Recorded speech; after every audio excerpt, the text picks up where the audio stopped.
వయసులో ఉన్నప్పుడు నన్ను ఒంటరిగా విడిచిపెట్టిన అంటూ అమ్మానాన్నల మీద తిరుగుబాటు చేస్తాం. కానీ వృద్ధాప్యం వచ్చాక ఒంటరిగా నన్ను వదిలిపెట్టేస్తారే అని బిడ్డలను చూసి బాధపడుతుంటాం. అదే జీవితం.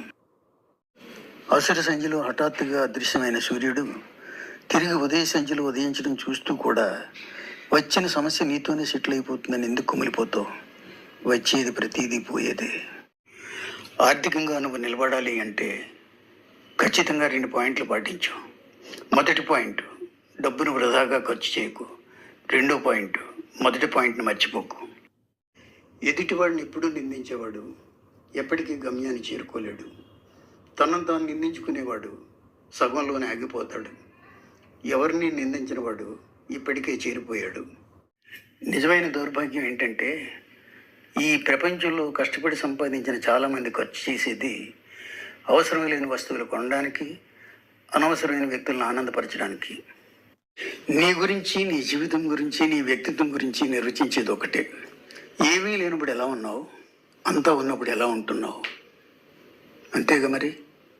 ఈరోజు మంచి మిత్రుడిపై నువ్వు అబద్ధం చెప్పినందుకు నేను బాధపడడం లేదు. కానీ రేపటి నుంచి నేను నమ్మలేని నా పరిస్థితిని గుర్తు చేసుకొని కుమిలిపోతున్నాను. మన జీవితాల్లో పెద్ద ఐరనీ ఏమిటంటే మనం మోసగించబడేది శత్రువుల మూలంగా కాదు, మనం నిజాయితీగా నమ్మే మన స్నేహితుల మూలంగానే. నువ్వు ఇప్పటిదాకా జీవితంలో సాధించింది పొందాలి అంటే నువ్వు ఇప్పటిదాకా చేయని పోరాటం ఏదో నువ్వు జీవితంలో సాగించి తీరాలి. నువ్వుగా బ్రతకడానికి ప్రయత్నించి మిత్రమా. అలల తాకిడికి తట్టుకునే పెద్దవాడైనా సముద్రపు నీరు లోనికి ప్రవేశిస్తే మునిగిపోతుంది. నువ్వెంత గొప్ప వ్యక్తిత్వం ఉన్న మనిషివైనా చెప్పుడు మాటలు వినేసి స్పందించావంటే నువ్వు అధపాతాళానికి జారిపోతావు. గుర్తుంచుకో, నువ్వెక్కడి నుంచి వచ్చావో నువ్వు మర్చిపోయినప్పుడు నువ్వెక్కడికి వెళ్తున్నావో కూడా నువ్వు తెలుసుకోలేవు. అగమ్యం అంటే అదే. మన జీవితాల్లో పెద్ద దౌర్భాగ్యం ఏంటంటే 100 కోట్లు ఉన్న వాడిని చూసి అంత డబ్బు ఉంది మూసుకుపోతాడా, మాకు ఇవ్వచ్చు కానీ లేనివాడు అనుకుంటే 1,00,000 కోట్లు ఉన్న అమ్మాయిని చూసి అంతవాడిని నేను ఎప్పుడు అవుతానా అని ఆ 100 కోట్ల పోటీసుడు కుమిలిపోతుంటాడు. అవకాశవాదం అంటే అవసరం ఉంటే ఆత్మీయుడు, అవసరం తీరాక ఎవడవాడు, తినేటప్పుడు విస్తరాకు, తిన్నాక విసిరేసే ఎంగిలాకు. అంతేగా మరి. మనం 2 సందర్భాల్లో మౌనంగా ఉండాలి. ఒకటి, మన ఆలోచనలు అర్థం చేసుకోకుండా వాదిలాడే వ్యక్తుల ముందు. 2, మనల్ని పూర్తిగా అర్థం చేసుకున్న మనుషుల ముందు. అవును, మౌనం చాలా వరకు మనల్ని కాపాడే మంచి అస్త్రం.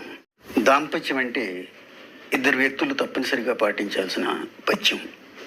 అలకలు, కలయికలు, పశ్చాత్తాపాలు, పలకరింపులు, కోపాలు, బుజ్జగింపులు, కవ్వించడాలు, నవ్వించుకోవడాలు. ఒక్క మాటలో చెప్పాలి అంటే అపార్థాలు లేనిది, అర్థం చేసుకోవడాలు ఉండవని తెలియజెప్పే గొప్ప సత్యమే దాంపత్యం. నిన్ను మానసికంగా గాయపరిచిన నీ మిత్రుని చూసి కుమిలిపోకు. తనేమిటో నీకు తెలియజెప్పినందుకు, నువ్వు మరో మంచి మిత్రుని వెతుక్కునే అవకాశం ఇచ్చినందుకు అభినందించు.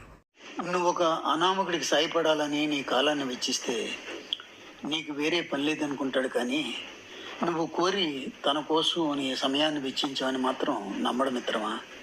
అదే అపాత్రదానం అంటే. బిడ్డకి జన్మనిచ్చిన వాడు తండ్రి అవుతాడు, నిజమే. కానీ మంచి నాన్నగా మారాలి అంటే నిన్ను తొలి హీరోగా గుర్తించిన నీ బిడ్డకు నోటితో చెప్పకు, నీ చేతులతో సంస్కరించు. అప్పుడు నీ బిడ్డ మాత్రమే కాదు, నువ్వు సంస్కరించబడి నిజంగా హీరో అయిపోతావు.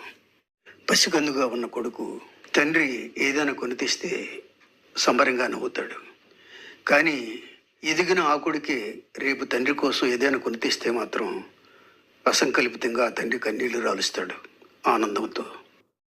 ప్రేమించుకున్నాం కాబట్టి పెళ్లి చేసుకున్నాం అంటూ ప్రేమను పాస్ట్ టెన్స్లోకి నెడితే జంటలు ప్రమాదంలో పడడం ఖాయం. అంతకన్నా పెళ్ళయ్య కూడా ప్రేమించుకుంటూనే ఉన్నాం అని ప్రేమను ప్రజెంట్ టెన్స్లో ప్రజెంట్ చేస్తే అది పెద్ద ప్రజెంటే. నిజం, మీ దాంపత్యం కూడా ఫ్యూచర్ టెన్స్గా ఉండదు.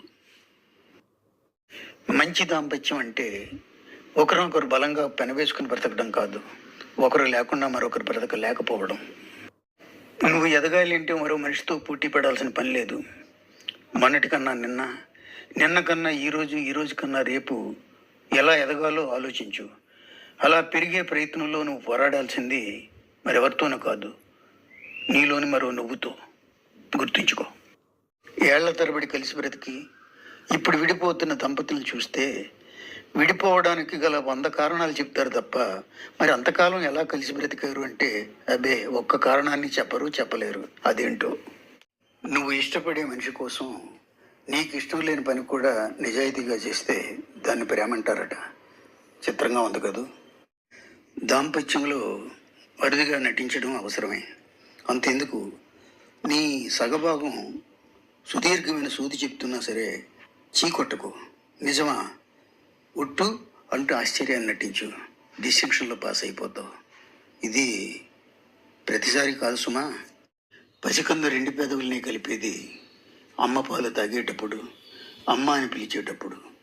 అలాంటి అలనాటి అపురూపమైన అమ్మ ఇప్పుడు జీవోత్సవంగా ఎందుకు మారింది అని అడిగితే అప్పటి అమ్మ ఇప్పుడు మమ్మీగా మారింది. మమ్మీ అంటే శవమేగా అన్నాడు ఓ ఫ్రెండు. నీ బ్రతుకు పుస్తకంలో పొరపాటు అన్నది ఓ పేజీ మాత్రమే. అవసరమైతే ఆ పేజీని మడిచే లేదా చించే, అంతే తప్ప మొత్తం పుస్తకాన్నే పారేయకు. నువ్వు నీ కుటుంబాన్ని నిజంగా ప్రేమిస్తే నీ కుటుంబమే నీకు ముఖ్యం అన్నట్టు కాదు. నీ కుటుంబం తప్ప మరేది ముఖ్యం కాదన్నట్టు ప్రవర్తించు. నీ బంధానికి నిజమైన భాషను చెప్పిన వాడు అవుతావు. ఈ ప్రపంచంలో అపరిచితులు అంటూ ఉండరు. వాళ్ళంతా రేపు మనకు పరిచయం కాబోయే స్నేహితులు మాత్రమే. అందరినీ మభ్యపెడుతూ మహాత్ముడు అనిపించుకోవాలని ఆరాటపడకు. ముందు నిన్ను నువ్వు సంస్కరించుకో. మనిషి అయిపోతావు చాలు. అదే నువ్వు సమాజానికి చేసే పెద్ద మేలు. ఒక్క క్షణం కోపం 1,00,000 క్షణాల విషాదానికి కారణమవుతుంది. ఆలోచించి మాట్లాడేగా ఆలోచించుకో. కొందరు మాటలతో మరికొందరు చేతలతో బాధిస్తే ఇంకొంతమంది మౌనంతో మనల్ని సాధిస్తారు. అన్నిటికంటే ఎదుటి మనిషిని బాధ పెట్టేది ఏమిటో తెలుసా? నీ అలక్ష్యం. ముఖ్యంగా ఇది ప్రేమలో మరింత బాధాకరమైన విషయం. నిన్ను ఇష్టపడేవాడికి నువ్వేమిటి అన్నది నువ్వు చెప్పనవసరం లేదు. కానీ నువ్వు నచ్చని వాడికి నువ్వు చెప్పినా అర్థం కాదు. వదిలేసి ఎందుకు? నువ్వు అమితంగా కోరుకునే ప్రశాంతత నీకు దక్కాలంటే నీకు కోరికలు తగ్గాలంటారు తాత్వికులు. ఆనంద బ్రహ్మ అంటే అదే. మనిషికైన గాయం కన్నా ఆ గాయం మాన్పడమే పెద్ద సమస్య. ముఖ్యంగా అయిన వాళ్ళు దూరమైనప్పుడు తప్ప అర్థం కాని సత్యం ఇది. అనుకోకుండా జరిగిందని నిన్ను నువ్వు సమర్థించుకోకు. అలా జరిగేది 2 క్షణాల్లో. నువ్వు పుట్టినప్పుడు మొదలైన శ్వాస, నువ్వు పోయేటప్పుడు ఆగే అంతిమ శ్వాస, అంతే. అవసరానికి మించి అమితంగా ప్రేమించకు.